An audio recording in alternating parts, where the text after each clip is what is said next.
Olá pessoal, aqui é a Mel Ferraz, você está no canal Literatura e Sim Plena Tag, meus livros favoritos de cada gênero que eu vi lá no canal da Rene, que é o Palavras Radioativas. Surrupiei aqui para Literatura e para responder. Não se trata dos mesmos gêneros que ela colocou lá, porque eu vou colocar gênero, subgênero, categorias, enfim, categorias no geral mesmo. Separei algumas categorias literárias para indicar alguns dos meus livros preferidos de toda a vida. Então, depois da vinheta, vou te contar quais são eles.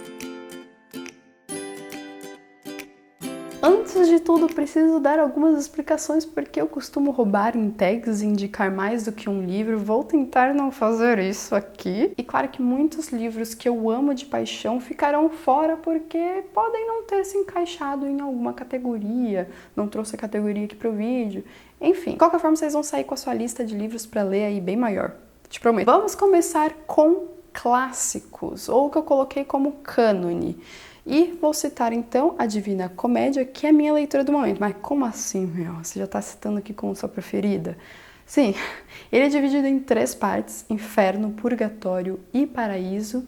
Eu estou aí me encaminhando para o final do Purgatório e já amo de paixão esse livro porque ele me arrebatou de um jeito, gente, que eu nem imaginava que isso fosse capaz. É de uma força imaginativa extrema que me levou, assim, ao ápice de experiência literária. Então minha relação com esse livro, ela é toda especial, por isso que já entra aqui, porque eu tenho certeza que depois que eu terminar todas as partes dele, não sei, é um livro da minha vida já. Então eu já indico para vocês. Afunilando um pouquinho mais, infanto-juvenil, e eu tenho que citar o meu querido Pequeno Vampiro, que é uma série, na verdade. Foi essa série que me fez ser leitora assídua. Tô até ficando um pouquinho pendida aqui pro lado para vocês verem a capinha, porque eu não tenho aqui o livro, né? Ele está na casa da minha mãe, é um livro de infância. Infelizmente eu não tenho como deixar todos os livros aqui na minha estante nova, mas enfim, é uma série assim lindíssima, cativante. Se você tem aí um pré-adolescente ou uma criança para presentear com o livro,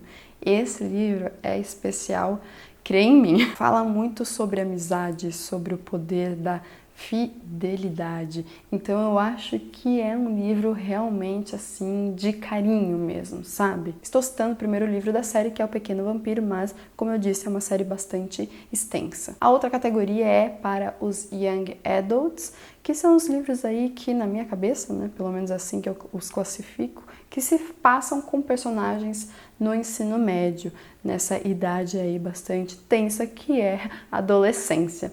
E eu vou citar aqui O Diário de uma Princesa, que fez a minha adolescência, marcou minha vida, não apenas os filmes, tá? Principalmente os 10 livros, são 10 livros, uma série bastante extensa também, ainda bem porque eu me entreti ali com essas histórias durante anos.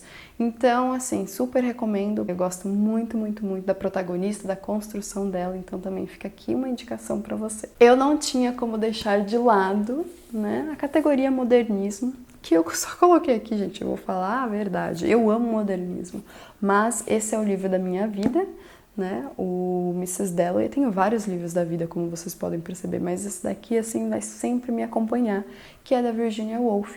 E ele tem aí o fluxo da consciência, uma técnica tão complexa, mas ainda assim tão curiosa, tão assim imersiva. Eu gosto muito desse livro, eu gosto muito do enredo dele, que é bem pacato, mas a técnica fala muito sobre o ser humano, sobre o interior, sobre a subjetividade. Então, indico sempre, sempre, sempre. Já fiz vídeos sobre o início dele para te fazer ler, para te incentivar nessa leitura. Também da escritora para aí a categoria não ficção, vou indicar para vocês, vou citar aqui Um Teto Todo Seu. É um livro de não ficção, então aqui você tem uma coisa que não é assim uma história criada, um romance, vamos dizer, né? Vamos citar aí o gênero romance. Mas aqui você tem toda uma ficcionalização da não ficção, se é que isso é possível. A Virginia Woolf, também escritora, né, ela conta então a história de uma mulher e a partir disso ela vai discutir temas da não ficção, muito próprios para o pensamento feminista. Não sei se eu me fiz entender, provavelmente não. Fiz um vídeo apenas para esse livro, então eu vou deixar aqui no cardzinho para você ver. Ali eu explico, lá eu consegui, eu estava mais calma do que nesse momento que eu tô falando aqui adoidada, mas é muito bom.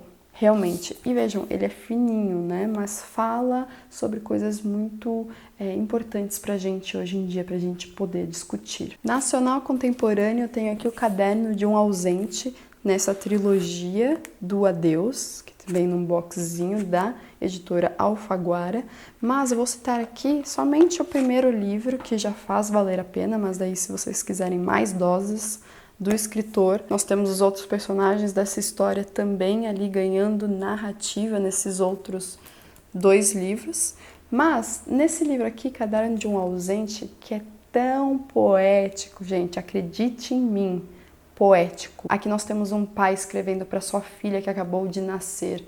E é bastante singela essa premissa, mas ainda assim a forma como ele fala sobre o nascimento, sobre a sua vida para a sua própria filha, que só vai ler sobre isso que ele está escrevendo ali no momento, depois de anos, é assim tocante demais. Sério, essa questão de família aí, ela sempre mexe com a gente, né? Para a ficção histórica, pensei aqui, o primeiro livro que me veio à cabeça foi Os Miseráveis, do Victor Hugo, que é um livro assim calhamacito, né, mas que fala muito sobre a história da França, aquele momento de Bonaparte, e é um livro bastante interessante nesse sentido, porque é ficção e traz muito da história. Eu gosto muito dessa categoria, tá?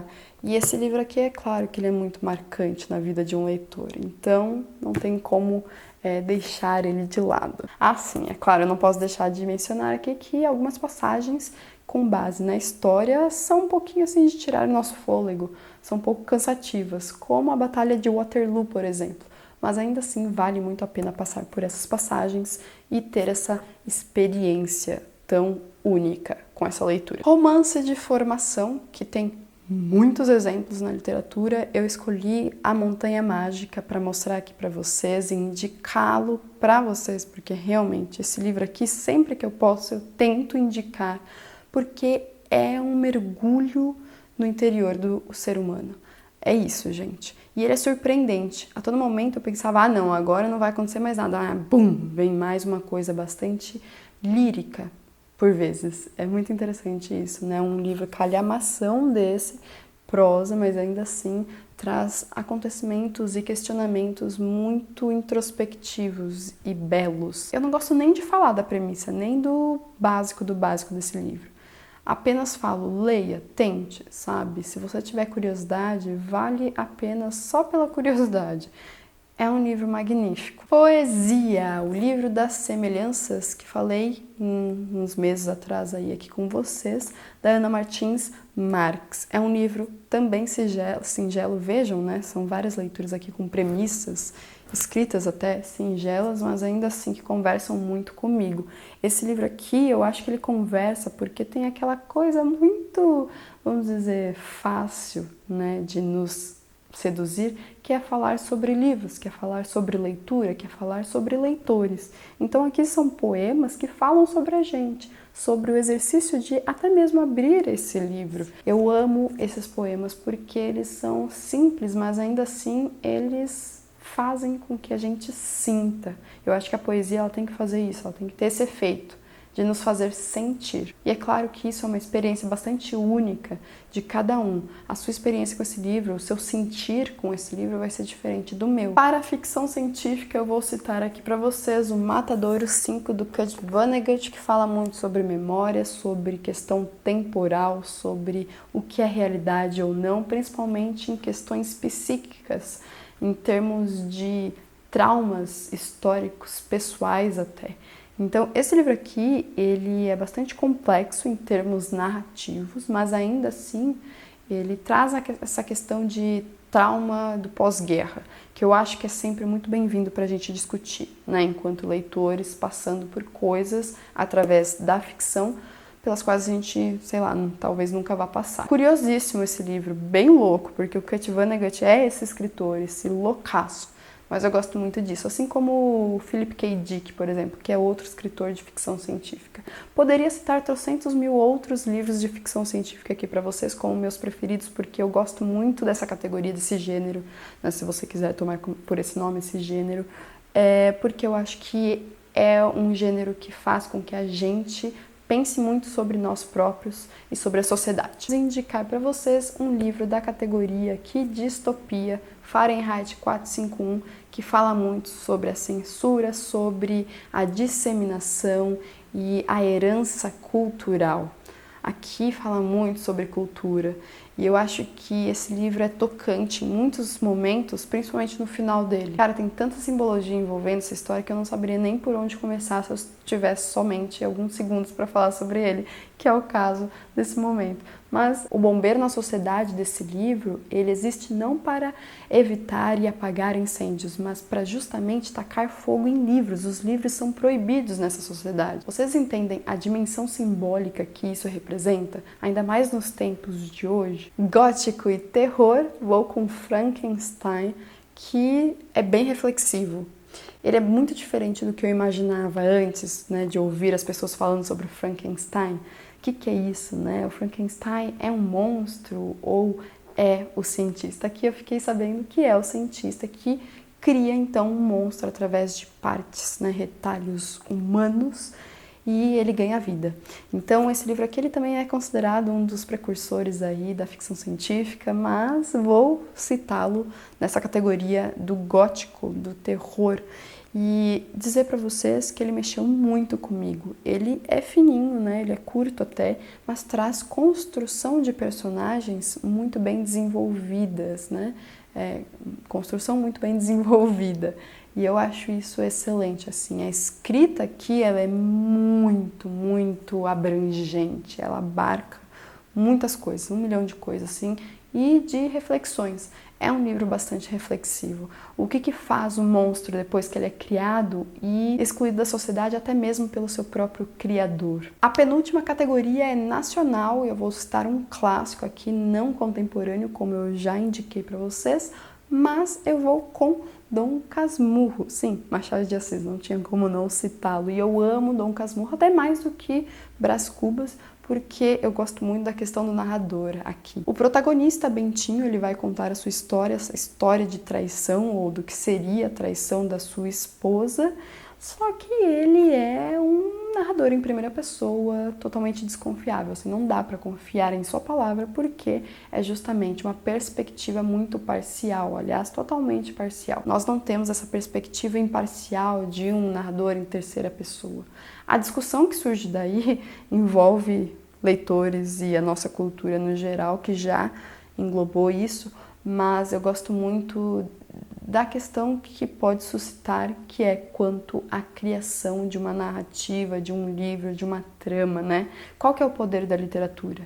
Se, nesse caso, faz com que nós tenhamos aí discussões muito acirradas a respeito de Capitu traiu ou não traiu Bentinho. Para deixar claro, a gente nunca vai saber a resposta dessa pergunta, porque não temos narrador em terceira pessoa, apenas o Bentinho narrando a história. Por mais que você queira ou não que Capitu tenha traído, e eu estou usando a palavra querer aqui intencionalmente. E por fim, mas não menos importante, vou aqui de contos com esse livro que foi uma das minhas últimas leituras para essa categoria. Então, O Intérprete de Males, da Jhumpa Lahiri, que traz pra gente aí questões, contextos muito diferentes dos nossos. Estamos falando de literatura oriental e eu acho que isso daqui é maravilhoso pra gente, porque eu não tenho tanto contato assim com a literatura do Oriente. Então fica aqui uma forte indicação com contos que são assim muito impactantes, muito interessantes e diferentes. Gostei muito da narrativa dela e dos temas que ela traz com cada um dos contos. Gente, eu espero que vocês tenham gostado das minhas indicações de hoje. Vocês que me acompanham há mais tempo vão ver que um ou outro livro que eu sempre indico e falo horrores e muito bem deles acabaram aqui ficando de fora, mas é isso. Por hoje nós temos essas indicações, tentei incluir alguns livros que inclusive não aparecem sempre por aqui no Literaturas também. Gente, se vocês gostaram do vídeo, não se esqueça de se inscrever no canal se ainda não for inscrito e de compartilhá-lo com seu amigo leitor para que ele aumente aí as listinhas de livros para ler, porque eu sei que agora você já anotou vários e eu entendo muito bem. A gente se vê no próximo vídeo aqui do Literaturice. Um grande beijo e até lá. Tchau, tchau.